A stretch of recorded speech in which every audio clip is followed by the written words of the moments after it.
Hi, welcome back to Cambridge Inside Out. I am Judy Nathans. I really am still Robert Winters. Yes, Live with it. there you are. Saw you on the TV last night. Yeah, our lovely city council meeting. Yes. So there were a few other items, there's a lot of other wonderful things happening in the There world. were 16 policy orders, but only a few got pulled to discuss. Yeah, right? yeah. Or I maybe think yeah. largely because they had moved this whole thing related to the trees right up to the front of the True, meeting. and some of the others endorsing Spent a some lot of other time. stuff that had been out there, so they weren't really controversial. Yeah. One of the things that I actually found inevitable, but it was one of the responses from the city manager. So there was an order filed maybe 2 months ago. I think it was December. Having to do with a construction vehicle or a contractor who's operating in the city had a political message on the side of the truck. And I had first seen this on Facebook. I'm going to be real clear about it.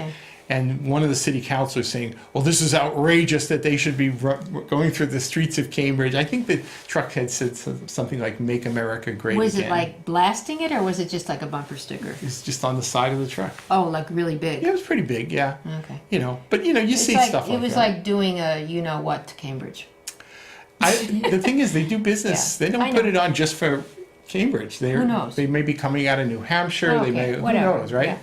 But it's on the truck, right? And and the way it works under Chapter 30B in public bidding laws is, it's the lowest qualified bidder gets the contract, whatever. There's no condition. Right, you can only do this. non-controversial Right. bumper So stickers. anyway, some city councilors got it into their head that we ought to pass a law that said you can, and then of course you'd have to do it uniformly, they thought, by then saying, well, no contractor can put any sort of messaging on there other than So no name, Bernie, rank, and serial number. yeah, no Bernie, no nothing, right? no Bernie or bust. And when that order was filed, I just said to myself, "Oh, come on, Really? I mean, I'll do Nancy Glover's job for her. I mean, Yeah. I could write that legal opinion. I Yeah. wouldn't be able to cite all the Yeah, cases, but I'll that's tell you true. what the result Yeah, is. it's like It's free speech. yeah, The free thing speech, is yeah. that you can do it and live with it. Just live with it. So, but it did go to the city solicitor. Went to the city solicitor, and city solicitor's opinion came back, and it was. I really love these reports because it really does give the framework for all the legal precedents, and it's nice to read. But in the end, it said, if we try and restrict this, it's pretty much a lock that somebody will file a lawsuit, and they will, in fact, want Probably to have will. the city have to pay for their Damn. legal costs and Right. et cetera. I said, so don't go there. Please don't go there. And I think they kind of knew that even the night that the order was filed, but they said, but we'd like to hear what she's got to say. So was that brought up for discussion, or was that just passed? I don't think actually anything on the city manager's agenda was brought No, up for number one. discussion. Because No? before you knew it, they were already talking about this whole tree ordinance. Oh, they brought that forward. That's true. thing. Yeah. So I think they just, snapped you're their right. fingers Yeah. and did the city manager's agenda away. So it was all done Okay. real quick. All right. What was the other? Right. Well, one thing I'll only yeah. just say briefly. Yeah. There was one resolution from Denise Simmons. There are actually a couple. One was on the death of Paula Yeah. Schreiber, which was really And heartfelt. But another one was from Councilor Simmons, sort of basically a kind of a note to Red Mitchell. This fellow, Red is 91 years old, I friend was of. glad to see he was still alive, because sometimes I Yeah, don't you look it worry up in about the that, agenda. right? Wow, And good for him. Red is this wonderful guy. I think I've mentioned, I did a quote, we were talking about Watch Night, which I learned about from him. Yeah. I learn a lot from this guy. Where does he live? He now lives in Cambridge. I think he's living in the Mannings, but I'm not 100% sure. I'm going to go there, by the way, for a River Street working group. That's right. That's happening tonight, Yeah, actually. 6 to 8. 6 to 8, right. So, but anyway, Red is a great guy, and a very interesting long history. The Prince Hall monument that they built on the Cambridge Common, he was really the driving force in getting that established. He's a tremendous student of history, early American history, and he and I love talking with Red. So you've known him for many years? I haven't known him for many years. I've known him for a few years, and really through Councilor Simmons. But I really like the guy, and so it was really nice to sort of see a resolution, for Red. Yeah. And I absolutely will follow through on this. And I'll say this to anybody too. One of the really nicest little historical things anybody can do, it's on the Red Line, is to go down to Quincy and go to the Adams you mentioned National this in your Historical website. Site. Yeah. You can go to the home where John Adams, Right. where he passed away, where he spoke his last words, Thomas Jefferson lives. You go right into the Homestead House, and there is this incredible library. John Quincy Adams lived there. It's just an incredibly inspiring place to go. Now, is there And a Red docent? hasn't been there. Oh. There's great. The docents are great there. Because I was going to say, I like to be guided. These docents I'll have at to look that it up. site are wonderful. So I was there this past year. I'm going back. Oh, please let me know. Okay. Because I will But never go on my own. Then it'll be Yeah. a triple date because I'm going to go with Red. Oh, well, no, Right. I'll let you just go So we're with him gonna alone. no. Maybe we you can have a might- group. We can have a We group. can Maybe have go a down there. group It would be tour. wonderful, right? All right, Robert. But it's on Get the red it. line, really. Yeah, no, you it's know, great. do it. It's definitely do it. So anyway, that's one other thing. Something that got a little bit of discussion. There was a city council order, just a basic policy order, with a lot of whereases about standing in opposition to the proposed fare increase for MBTA. Which is a what, 6 point something 6 point something %. And, and a lot of people I respect are saying, like, we should be protesting this because, well, what's the T done for us lately, et cetera. How are we going to get people out of their cars if they have to pay more? But Yeah, and if they have a car, It's 10 an cents, iffy it's thing, not going to make a big right? difference. It's an iffy argument. But, they say, well, research shows that, in fact, when they've done increases in the fares, that there's then a decrease in ridership. I can't believe that. I think Not around with all this transit-oriented housing being built and people not having cars. What do they think they're doing? And then people say, well, there's also studies saying that cars on the road are really, reaching all-time point of terrible congestion or whatever. Wow. But what I don't like, and listen, I don't want a fare increase, but But they have no money. They don't are have like no really money. So dying tell me, there. so Yeah. tell me, well, where was the Yeah. suggestion of where the revenue Yeah. is supposed to come from? Yeah. I mean, granted, that's the legislature's Sure. purview, There's so not many the city needs. council. I mean, but I'm not being facetious. There's so many there's a lot of needs. Yeah. But there's another incredibly, now I'm going to again sound like the guy who taught statistics class. When you say that a 6 point something % fare increase is going to cause a 1.3% decline in ridership and whatever, I said, there are confounding factors. For example, and I think everybody has noted this to be true, is that there has been at the same time a significant increase in the use of Uber and Lyft. Oh, Uber and these Lyft is other like all over the place. TNCs, Regardless of what they do with the fares. I Right. really agree with that. So if you Yeah. say, well, when they raised the fare, then ridership went down. I said, well, maybe ridership also was going down because of Lyft and Uber.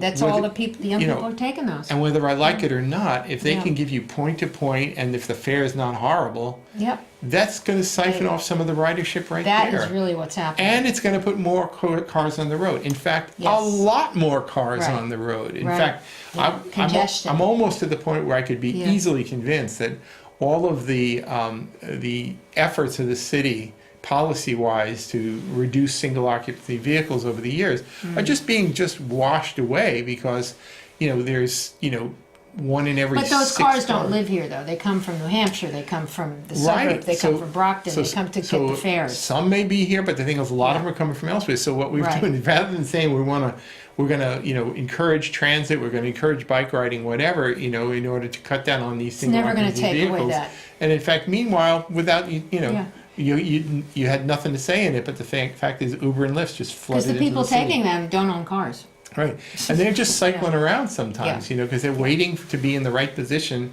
when Yeah. somebody calls that they get the fare. Yep. And so to giving them me, a job. if you want to start Yeah. quoting statistics, Let's look at everything. let's look at the bigger Yeah, picture. So right. how does the revenue stream work? How fair is the fare? That's another little Yeah. twist on words right Okay. there. How does that fit into the Uber Lyft? In fact, if the T, just by its very structure and design, is really incapable of providing the services that Uber and Lyft do, I can't really blame people as Yeah. long as they can afford it to do. Is it cheaper to choose buy that. a monthly pass if you use the transit a lot? Isn't it It depends. Oh. If you're a 5-day-a-week commuter, Yeah. yes, Okay. right. Then If you have you're to lay out that money. if you're an academic kind of person who might work 3 or Well, 4 days a week, it might be right on. Or the if you work cost. for MIT, you get it free. I mean, hello, Thank you. and a lot of businesses are doing that. I know. A lot of I know. corporations are doing that. I know, and So actually, that's the best thing you can do to encourage. and actually, one of the transit. conditions, I don't know about conditions, but Yeah. one of the menu items on the vehicle trip reduction ordinance menu was when you want to open up new, site a new building, build a new, open businesses here. They say, well, what's your transportation plan? Right. And if you For say, well, we're employees, going to yeah. provide either deep discounts or just give Yeah. T-passes to our employees. And limited parking. And limited higher fees to parking. park your car. Yeah. That's what MIT did. Right? That's exactly right. So the thing is Yeah. that we've been encouraging T use, so somebody like me, I'm not affected. I don't feel the effect of the fare increase. Since I turned a certain age, I get a reduced fare. You get a reduced and fare then that, anyway, I yeah. love that. Yeah. Yeah. Now, some people are actually proposing, and I don't know how well this works, but they're saying we should just eliminate fares entirely. So Oh, that sounds like free university education and free this. it's kind of the Bernie people, I think, that push it. Whoa, but how is that possible? I think in some circumstances, Maybe certain in times. certain cities, certain Yeah. circumstances, it's true. But there is I mean, if you were to just eliminate all fares on buses and trains, would people take buses and trains a lot more? Of course they would. But right? some people would not. They don't Some want to be people would with other not. people. Right. But the thing is that you might then say, okay, well, fine.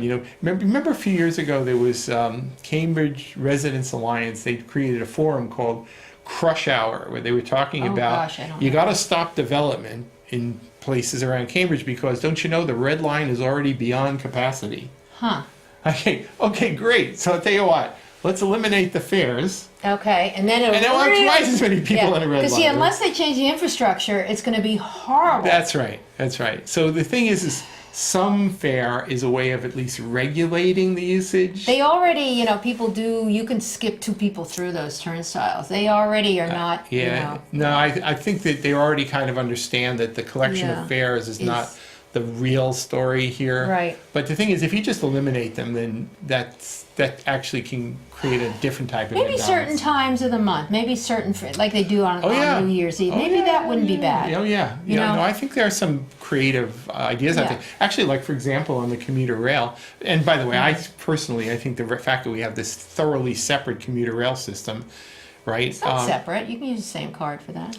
Yeah, I guess you can put money on it here. But the thing is that if you live on a place with a commuter rail and they don't have a regular bus or train system in there, I see what you're saying, yeah. the price differential is I didn't know significant. that. Okay. Like I grew up in New York City. In New York City, the subway system just Goes everywhere. scatters out broadly. I mean, there's Yeah. also like the Long Island Railroad and It's also 10 million people, isn't it? Yeah. I Oh, don't yeah, know.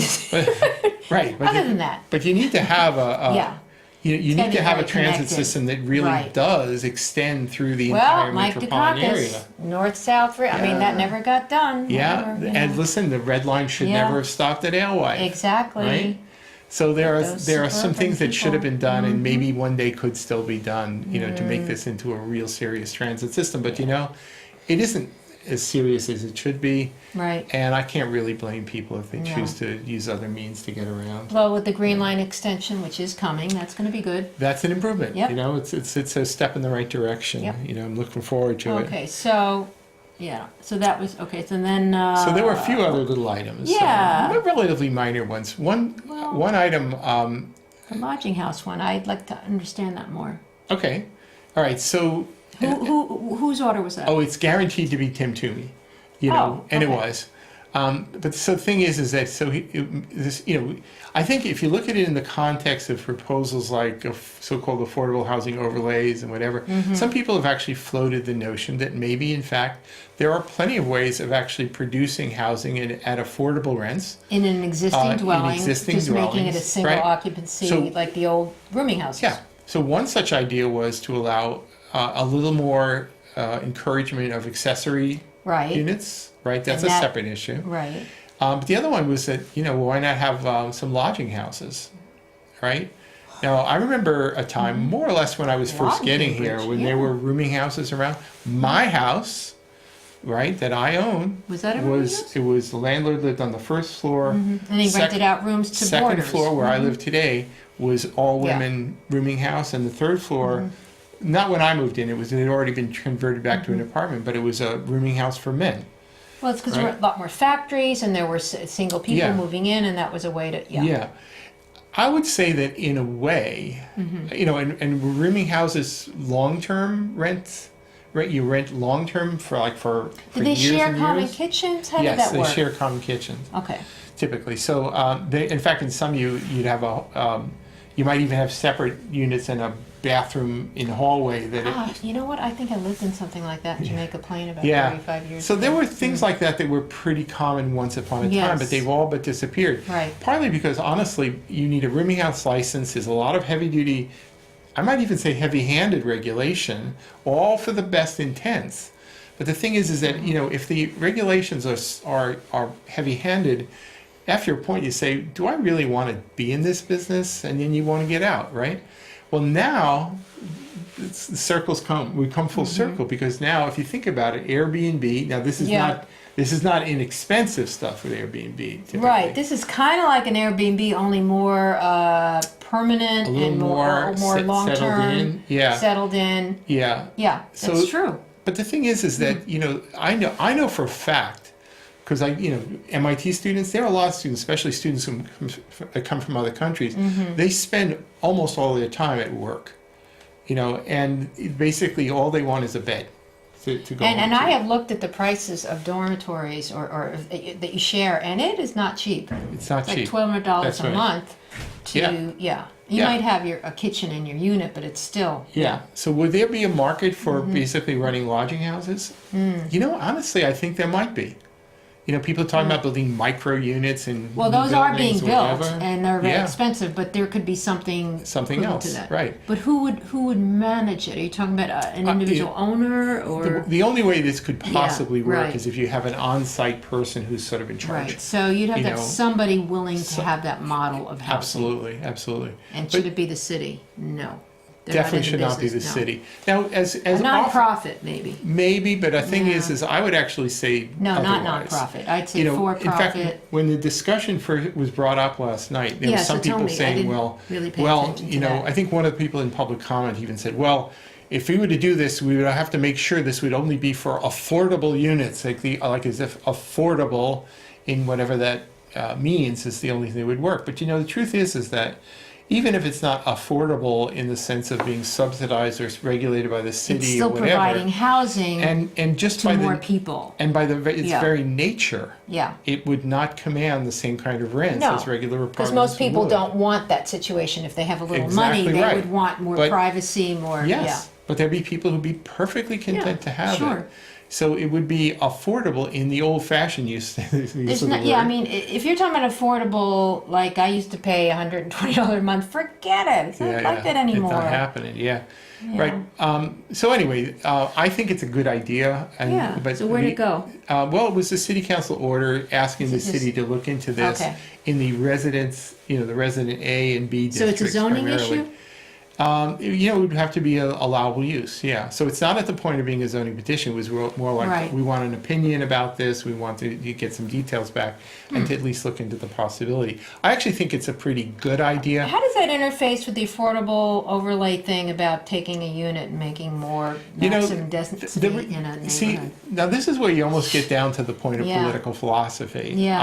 I am of the mind that the city councilors and some of the staff in the housing division of CDD, the only thing they understand is control, is own it, buy it, government, only people get to live in it is you have to fill out a form, file to live in there here. The notion that you should actually have a private property owner operating a lodging house that's not in their control is probably something they don't want to even hear about. That's interesting. But if they say, well, if Justice Stark can come in and I see buy what you're property, knock it down. So they and want put to up deal a- with someone, a known quantity Yeah. of person. Okay. Well, I think they fundamentally believe in so-called social ownership. They don't believe in private ownership. A lot of these people, Well, let's just see. And- So does this go to them for an opinion? I don't know really who will Okay. come back. The Well, it'll city be staff will interesting come to see. back. I'll read a little But I more think it's about an it. interesting idea. And I'll tell Yeah. you, I've gone on, we do like walks. Like actually this Friday, we're doing What? an AMC local walk of historic Cambridge. So, At night? Yeah, yeah. Yeah. Friday, we're meeting up in front of the Brattle Theater at 6:30 I or did that. 6:45. Didn't I do that once Maybe so, with yeah. Mark? Yeah, with Mark Hurwitz. So, so anyway, we're going to do that this Friday. If anybody wants to come along, we can Friday. chat. Maybe. Right? It depends how cold it's going to be. Yeah. But the thing is that, when we've done that, I've had people on those walks says, oh, yeah, see that house that really almost looks like a mansion? I lived there once. Really? How'd you live there? It's a big mansion. She says, oh, there was a woman who lived there. She'd like to rent out rooms. So the truth is, the dirty little secret, is that people have been doing this for years. But it's not illegal. It's not, well, No, it isn't.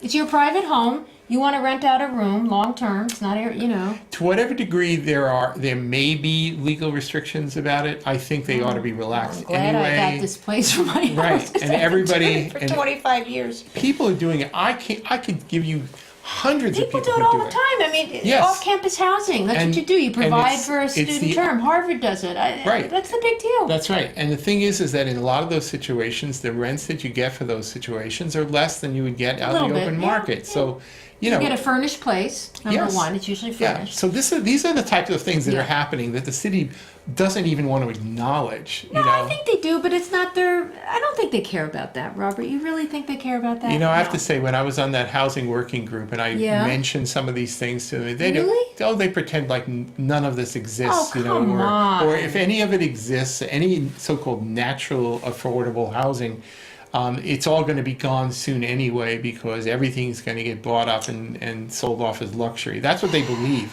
I don't think it's true, but that's what they believe, and it's kind of hard That to was shake the a good belief. thing about Airbnb, in that you'd have somebody who had an empty nest who could rent out a Yes. couple rooms. Yes.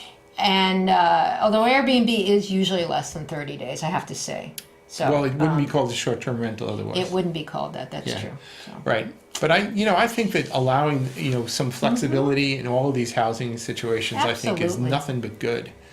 And if somebody complains, come on, there are worse things to complain about, in this Right. world. Right. Right. That's true. All right. So that's going to be interesting. I'll have Yeah. to read more about that. Yeah. One other housing related thing, actually there were two other items on it. They were asking for information, basically. I think it's long overdue. The city does have programs like limited equity co-ops, Oh yeah. and that one I didn't- so-called affordable units that were built as, sort of by design to be affordable home ownership units. Yeah. But they're really ones where the idea is you live in it for a while and then you pass it along and you move out, which is okay, sounds nice. Well, it keeps it within that affordable thing, though. Yeah, it does. But the thing is that, so the orders were basically, at least one of them was Yeah. saying, well, what happens when there are these big expenses start coming in and these people here, they don't have the means, they don't want to do this. I said, Oh. they're sort of one of the kind of unspoken aspects of But I this. thought that's all taken into account if you do so. I mean, I think that you. Yeah, but if you have something like a limited equity co-op arrangement in a building, and then you absolutely need to do a new roof, or you have But to you do know what? a window replacement. In order to get one of those units, you had to qualify. You didn't. You weren't necessarily low income. Right, but the thing is that who's going to pay for the Well, I don't know. capital So you're improvements? saying this has come up over It does the come years? up. Okay. And honestly, it actually comes up in condo units too. Well, I know, but that is sort of the expectation. You're getting this unit at a reduced price. So Right. maybe you need to. Right. Well, actually, that's the point I was going to make Yeah. about it, was that if you buy into something and you are an owner, whatever that means, It means you're it means responsible. with ownership comes not only the That's privileges right. but You have those to fix those responsibilities. windows. So, and you can't just Yeah. shuck it off and say, "I'm sorry, You have the privilege of ownership. I That's would right. like that. That's what ownership is about. I know. Yeah. So right, anyway, it'll be interesting to so- see what responses come back Okay. about that. All right, and then I'll just say one little Yeah. tiny thing, which was that. So there was an order introduced a couple of years ago at Jan Devereaux, basically calling for a relaxation. Like right now, I didn't realize they say if you want to do have an acoustic performer in like a coffee shop or something, they say, well, if you're going to have any amplification, $500. If you're going to have anybody, yeah, I didn't realize there was that much. if anybody's Did going you? to dance or anything, Yeah. $500. And Wow, I didn't yeah. know that these things were really high. So Yeah. she's saying like, well, there should be sort of like this should be allowed with any licensing at all. And I thought, okay, I appreciate Well- the idea, But You want to know if someone's going to appear and how loud they're going to be and how much. Exactly. So the thing is, so I think the issue shouldn't be whether you should do it without a license, but whether there should be a different kind of What's the license. difference between license and permit? I don't know. You pay for one? I don't know. Actually, I think they're really the same. In other words, you can't just appear. Yeah. Yeah. So the thing is that the purpose of having at least some kind of formal licensing of some activities is that if problems arise, there's legal recourse. Mechanism, right? Yeah, there is a recourse, right? And actually, I think I actually think that the proposal in the order is not right. I think they should just simply work out an arrangement so that there's a cheap or free permitting process. But if there's problems arise, that there's still a legal recourse. Yeah. And actually, it was one last thing I mentioned was Mark McGovern just happened to mention, like, the street performers are really thankful because. Yeah, well, I actually saw a recording of the thing he was talking about. Oh, did you? And the volume was cranked up super loud. So how is that not? So acoustic music means that you're plugging it in. No, acoustic I thought was without. No, right. So this is separate. Yeah, this is separate because he was just basically saying, see how much they love us for doing this and eliminating the permit fee, right? Yeah, but meanwhile. Well, but the truth is that part of the reason, the rationale for having the permit in the original street performance ordinance was to have sound monitors so that they could actually regulate the volume levels. So Mark was basically saying, isn't this wonderful? Somebody was blasting here on Brookline But Street. they still had to have a permit. It's just that they didn't have to pay for it. They didn't have to pay for it. But I wonder if they had a permit. But there was nobody regulating the volume at all, And, But that could have happened even in the old system. Yeah, but I just thought there was a little bit of an irony about that. The truth is that, we all want to have a very vibrant, active city, but, there are limits. Especially when there are people living right next door. Get rid of those tree blowers, or not tree blowers. What is it called? Leaf blowers. Leaf blower, not tree blower. No, you don't want to blow away the tree. Anyway, they'll be back next week with lots more fun, Okay. and I'm sure lots of other good things coming up. And check out the calendars if you're interested in civic stuff. There's lots of good stuff coming up soon. So, see you soon. All right. Bye bye.